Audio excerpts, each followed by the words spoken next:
let's take a look at why his swing holds up so well under pressure.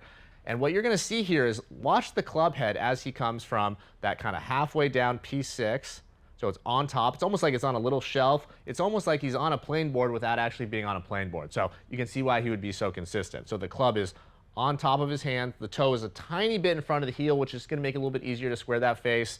Wrist is slightly bowed, and we'll talk about that in a second. And now let's run him down very slowly all the way down. You can see that the club's just riding along that line, riding along that plane line, and then it's just going to arc right back up that line. Absolutely fantastic. I don't think it gets much better than that through impact. You can say what you want about his feet or whatever else, but at the end of the day, that club is working just as good, if not better, than anyone I've ever seen through that impact zone. Go ahead and take your setup, and then I actually drew 4 dots on my knuckles here. So blue dots, 1, 2, 3, 4. What we want to do is we're going to set up, and I'd like you to have about 2 dots visible at setup, 2 to 3 where it's visible. For me, I can see about 2 when I look down here, so I'm not moving my head a lot. I can just see 2 right at setup. And what I'm trying to do is I'm trying to keep my knuckle count consistent going back, and then I'm going to lose 1 knuckle, not 2, not 3, 1 knuckle coming down. And that's what we're generally going to see with the best players. We saw that with Scottie as well, is that where he was at setup and going back, the face is very neutral.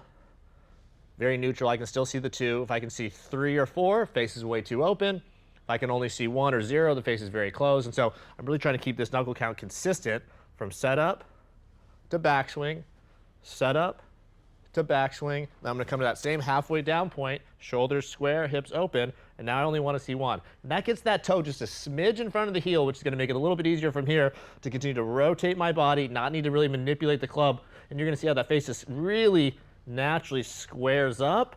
I can keep rotating, pushing off the ground, and then swinging through. Felt great. Let's see what we got. Path was 0.0. You can't make this stuff up, folks. Face was a little bit more open than I would like, but still not bad.